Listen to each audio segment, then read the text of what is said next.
अवधूत चिंतन श्री गुरुदेव दत्त श्री स्वामी समर्थ।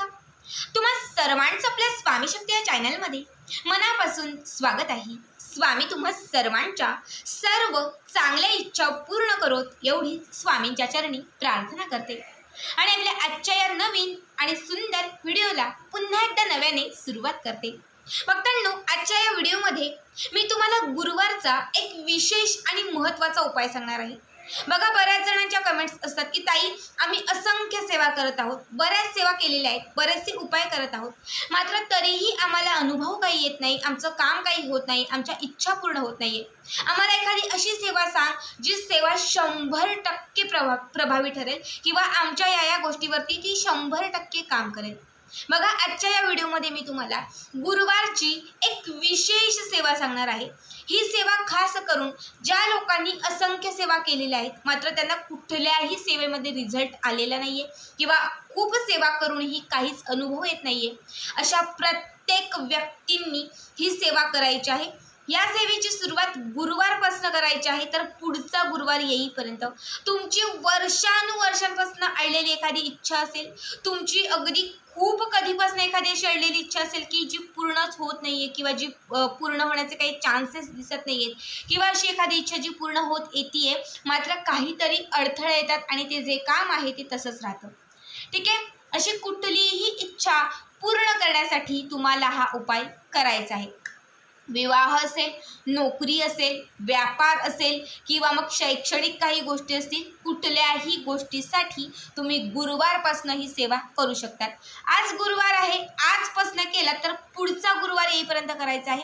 समजा पुढच्या गुरुवारपासून केला तर पुढचा गुरुवार येईपर्यंत सलग तुम्हाला 8 दिवस ही सेवा करायची आहे। आता काय करायचं, रात्री झोपताना जेवण वगैरे झालं, सगळं काही झालं की त्यानंतर तुम्हाला ही सेवा करायची आहे। ठीक आहे, बघा, रात्री सेवा जी असते ही अत्यंत महत्त्वाची असते, कारण रात्रीच्या वेळेस कुठलीही सेवा आराधना आपण जेव्हा करत असतो तेव्हा जे वातावरण असतं किंवा वातावरणामध्ये जी ब्रह्मांडाची शक्ती असते ही शक्ती दुपटीने आलेली असते, ही ऊर्जा जी असते ना ती दुप्पट झालेली असते। कारण दिवसभर प्रत्येक व्यक्ती किंवा असंख्य लोक हे पूजापाठ सगळं काही करत असतात, त्यामुळे तेव्हा जी ऊर्जा असते ती एका पटीने असते, कारण प्रत्येक ठिकाणी ती ऊर्जा जी आहे ती वाटलेली असते। रात्रीच्या वेळेस रात्रीच्या समयी शक्यतो कुणी जास्त पूजापाठ करत नाही, आणि अशा वेळेस जर तुम्ही कुठल्याही प्रकारची पूजापाठ किंवा कुठल्याही प्रकारची जर सेवा तुम्ही करत असाल तर त्यावेळेस जी ऊर्जा असते ती ऊर्जा खूप जास्त प्रमाणात असते, त्यामुळे रात्रीच्या केलेल्या ज्या काही सेवा असतात त्या अत्यंत प्रभावी असतात। ठीक आहे, ही सेवा तुम्हाला रात्री करायची आहे। काय करायचं आहे, जेवण वगैरे झालं, सगळं काही झालं की त्यानंतर तुमच्या देवघराच्या समोर बसून करू शकतात किंवा मग तुम्ही बेडवरही बसून करू शकतात, चालेल, कुठेही बसून, घराच्या पूर्व कोपऱ्याला जरी बसून केलं तरीही चालेल। तुम्हाला एक ग्लासमध्ये पाणी घ्यायचं आहे किंवा एका तांब्यामध्ये तुम्हाला पाणी घ्यायचं आहे। त्यानंतर तुम्हाला या तांब्याच्या शेजारीच एक अगरबत्ती लावायची आहे। या बाजूला एक पाण्याचा तांब्या आणि या बाजूला एक अगरबत्ती लावून ठेवा। एक आसन घेऊन तुम्हाला बसायचं आहे, पलंगावरती बसलात, बेडवरती बसून करणार असाल तरीही चालेल। तुम्हाला तुमच्याकडे जे गुरुचरित्र आहे, आता ज्यांच्याकडे नाहीये त्यांनी मार्केटमधून बाजारामधून घेऊन या, कारण यासाठी आपल्याला गुरुचरित्राचा 18वा अध्याय लागणार आहे। ठीक आहे, 18वा अध्याय तुम्हाला गुरुचरित्रातील 18वा अध्याय वाचायचा आहे। काय करायचं आहे, हा जो उजवा हात आहे हा उजवा हात त्या पाण्यावरती ठेवून द्यायचा आहे, बाजूला उदबत्ती पेटवायची आहे। तुमची जी काही इच्छा असेल ती इच्छा अगोदर व्यक्त करायची आहे, ज्या इच्छेसाठी तुम्ही हा उपाय करत आहात, आणि त्यानंतर तुम्हाला गुरुचरित्राचा 18वा अध्याय प्रत्येक ओवीवरती हे बोट ठेवून, हे उजवं बोट ठेवून, प्रत्येक ओवीवरती बोट ठेवून तुम्हाला हा अध्याय पूर्ण वाचायचा आहे।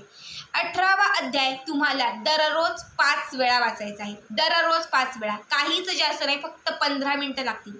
ठीक आहे, एकच 18वा अध्याय दररोज 5 वेळा वाचायचा आहे। 5 वेळा वाचेपर्यंत अगरबत्ती संपून जाईल। त्यानंतर काय करायचं, तर याची जी विभूती पडेल यातली थोडीशी विभूती त्या पाण्यामध्ये टाकायची आहे आणि थोडीशी विभूती जी शिल्लक राहील ती एका पुडीमध्ये तुम्हाला बांधायची आहे। आता जी पाण्यामध्ये विभूती टाकलेली आहे ते पाणी जे आहे ते तुम्हाला तुमच्या अंगावरती थोडंसं शिंपडायचं आहे, थोडंसं पाणी तुम्हाला प्यायचं आहे आणि ज्या ठिकाणी तुम्ही झोपणार आहात त्या ठिकाणी तुम्हाला शिंपडायचं आहे। आणि जी दुसरी विभूती तुम्ही एका पुडीमध्ये बांधून ठेवलेली आहे, तर ही पुडी जी आहे ती तुम्हाला तुमच्या उशीखाली, म्हणजे तुमची जी बेडशीट असेल किंवा जी गादी असेल त्या गादीच्या खाली ठेवायची आहे आणि तुम्हाला झोपी जायचं आहे। सकाळी जेव्हा तुम्ही उठाल, सकाळी उठल्यानंतर ही जी विभूती तुम्ही पुडीमध्ये ठेवलेली होती ती अंघोळीच्या पाण्यामध्ये टाकायची आहे आणि त्या पाण्याने तुम्हाला स्नान करायचं आहे. दिवसभर पूर्ण पॉझिटिव्ह राहायचं आहे की माझं हे काम होतं जे अडलेलं होतं आणि ते आता पूर्ण होणार आहे. डोक्यात फक्त ही एकच गोष्ट ठेवायची आहे. ठीक आहे, हा उपाय तुम्हाला या गुरुवारपासून 8 दिवस म्हणजे पुढचा गुरुवार येईपर्यंत कंटिन्यू करायचा आहे. उद्या पुन्हा रात्री जेवण झालं, सगळं झालं, झोपण्याच्या वेळेस पुन्हा हे अध्याय वाचायचे, पुन्हा याच पद्धतीने पाणी शिंपडायचं आहे, प्यायचं आहे, उशीखाली विभूती ठेवायची आहे.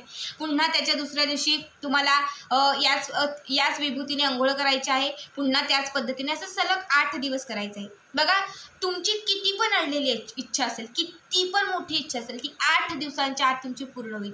गुरुचरित्रातील 18वा अध्याय हा इतका प्रभावी आहे की खास मनोकामना पूर्ण करण्यासाठी असंख्य लोक हा गुरुचरित्रातील 18वा अध्याय घरामध्ये वाचत असतात. आणि जोही हा अध्याय वाचत असेल त्याची प्रत्येक इच्छा स्वामी महाराज, दत्त महाराज पूर्ण करतात. आता जे वाचत असतील, जे वाचतात त्यांना याचा अनुभव असेलच. मी स्वतः जेव्हा माझे मिस्टर आजारी होते त्यावेळेस मी स्वतः हा अध्याय वाचत होते. मला वाटते मी 4च दिवस हा अध्याय वाचत होते आणि मला वाटतं त्याच्या पुढच्याच दिवशी म्हणजे 5व्या का 4थ्याच दिवशी माझे मिस्टर जे आहे ते सुखरूप घरी परतले होते. मला भरपूर अनुभव आहे या अध्यायाचा. त्यामुळे जर तुम्ही अनेक सेवा करून, सगळं काही करून जर तुम्ही थकला असाल तर हा उपाय या पद्धतीने तुम्ही जर केलात, या पद्धतीने तुम्ही जर हा अध्याय वाचलात आणि त्यातून जी विभूती, बघा तुम्ही हा अध्याय वाचल्यानंतर जेव्हा तुम्ही तुमचा हात त्या पाण्यावरती ठेवणार आहात तेव्हा ते पाणी नसणार आहे, ते तीर्थ होणार आहे, ते अभिमंत्रित पाणी होणार आहे. ठीक आहे, आणि जेव्हा तुम्ही अगरबत्ती लावणार आहात तेव्हा ही सिद्धी झालेली अगरबत्ती आहे. तुम्ही सिद्धीने तुम्ही मंत्र जप करून जी विभूती तिथे पडणार आहे ती तंत्र म्हणून जी विभूती पडणार आहे तिला रिद्धी प्राप्त झालेली आहे. आणि जेव्हा ही विभूती तुम्ही त्या तीर्थामध्ये, त्या पाण्यामध्ये तुम्ही टाकणार आहात तेव्हा साक्षात तुमच्यावरती श्री स्वामींचा, दत्तगुरूंचा पूर्ण आशीर्वाद राहणार आहे. आणि जेव्हा तुम्ही दररोज 8 दिवस एखाद्या इच्छेसाठी हा उपाय करणार आहात, 8 दिवस तुम्ही डोक्यामध्ये, तुमच्या मनामध्ये फक्त पॉझिटिव्ह राहून हा उपाय करणार आहात, तेव्हा लक्षात घ्या 8 दिवसांच्या आत तुमची किती पण कठीण इच्छा स्वामींना पूर्ण करावी लागणारच आहे आणि ती होणारच आहे. हा जो उपाय तुम्हाला सांगितलेला आहे तो 100% अनुभव सिद्ध आहे. बऱ्याच जणांना मी हा उपाय सांगितला होता आणि म्हणजे ज्यांनी हा उपाय केलेला आहे त्या प्रत्येकाला या उपायाने अनुभव आलेला आहे आणि त्यामुळेच तुमच्यासोबत मी आजचा हा उपाय शेअर करत आहे. प्रत्येकाने नक्की करून बघा. तुमच्याकडे समजा जर 18वा अध्याय नसेल तर मग तुम्ही उद्या परवा मार्केटमधून घेऊन या आणि पुढचा जो गुरुवार येईल त्या गुरुवारपासून या उपायाला सुरुवात करा.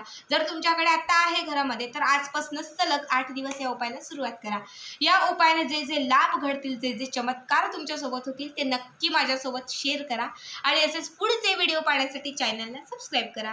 भेटूयात पुन्हा एकदा अशाच एका नवीन, सुंदर आणि छान व्हिडिओमध्ये. तोपर्यंत सर्वांना धन्यवाद. श्री स्वामी समर्थ. जय जय स्वामी समर्थ.